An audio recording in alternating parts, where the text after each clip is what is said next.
We are here with the brand new Subaru Outback with Anton. And Anton, this is completely refreshed, but it doesn't look like the traditional, Yes. wagon-like Outback that we're used to. It's more like a Forester, more like a boxier SUV. Why did you go that route? Just people wanted a more SUV-like feel, so that's the way the market's going. And for Outback, we thought, why don't we try to do something a little bit more aggressive? And part of the reason is it's no longer tied to the Subaru legacy, which it has been in the past. So we had the opportunity to kind of, paint a brand new picture, so to say. Okay, let's talk about some of the changes on it, starting with the lights. Sure, yeah. So again, to get a more truck-like, rugged feel, all the lights are stacked vertically, which you see on a lot of pickup trucks. So you've got your signal lights there, daytime running lights. These are the headlights and fog lights all the way down. And of course, the grille is much bigger and much more flat, and gives you that boxy, rugged look. And coming across here, I mean, the wheels, they've grown in size as well. Yes, they have. So we've really kind of optimized the trim. So we're starting from a much higher trim level spec now. So the base car, which is actually now the touring package, adds 18-inch wheels from standard, right? So they used to be 17-inch steel wheels with almost like hubcaps, and then we had 17-inch alloys, but now we're going right up to the 18. Okay, and then around here, it's again, like we said, the boxier design. Visibility, though, has that improved? I think it's better. So Subarus, we wouldn't design a boxy, a rugged-looking car and sacrifice visibility, because that's kind of one of our hallmarks. So what you have here is this kind of like a floating pillar that when you're in the driver's seat, you see right behind it. So the view outside is actually really good.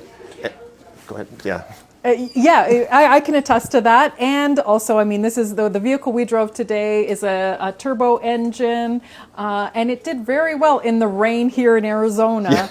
Yeah. It was actually very impressive, especially on that wet red stone. Yeah, it was like driving on slime, I thought. Mm-hmm. Yeah, I mean, the capability is still there. There's a lot of other things that are done differently. So although the design is boxier, it's actually very, very aerodynamic. There's special vents in the wheels to take out actually airflow out of that area that would increases that stable feeling that you may have felt today. And even things like these are also aerodynamic parts. You have them in the front and in the back. Again, this is all to reduce like an air vortex near the vehicle and separate it out.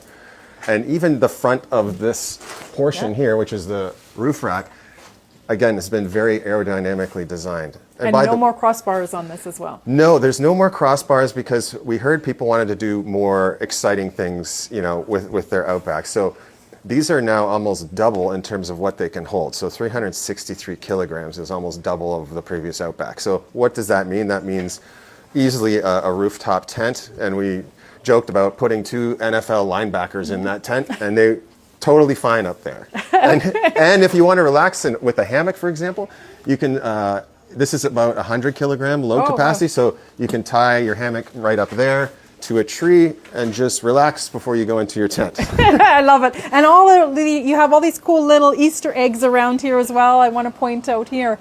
What do you have here? Oh yeah, so we have some different activities there. You can see there's camping, and it's hard to see, but again, it's for the person that will notice it.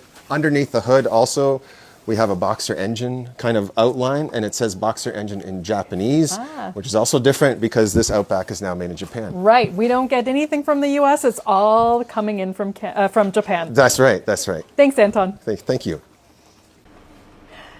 And inside the Subaru Outback, it's completely different. You have these big, huge screens, and I'm so grateful, Anton, that the buttons are back for the HVAC dial. This is so welcome. Before, you had to go through the screen, and it was kind of frustrating. Yes, you did. And so this was a big market demand to have all the buttons back. It's easy to use. You can see they're quite robust. You can easily do these with gloves on, which we know people want to do winter activities. So that's why that changed, and glad your feedback is good on that one. Yeah, and the screens. I love the screens here. The driver screen, I can change it into different modes here, depending on what I like. If I want something more simplistic, I can just show the navigation. That's a nice feature to have. It's grown as well with crisper and a quicker response time, I think. Yes, for sure. So this is 100% all new from the ground up. So we've got our 12.3-inch display there and a 12.1 here.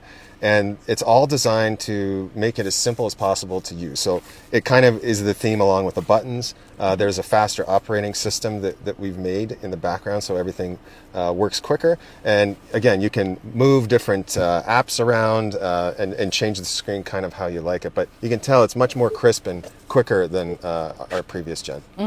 And new cameras as well. When we talk about safety features, a lot of new safety additions.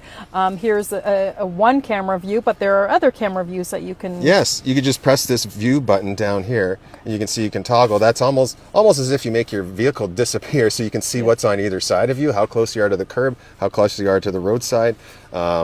Again, different views for rear camera as well, and a 360 view too. That's always handy for parking in tricky situations for sure. For sure, and also this is really cool to have this smart rear camera as well. Yeah, smart rear view mirror. This is great if you are going on a road trip and your bags are packed right up to the ceiling and you can't see out of the back window. This camera is outside.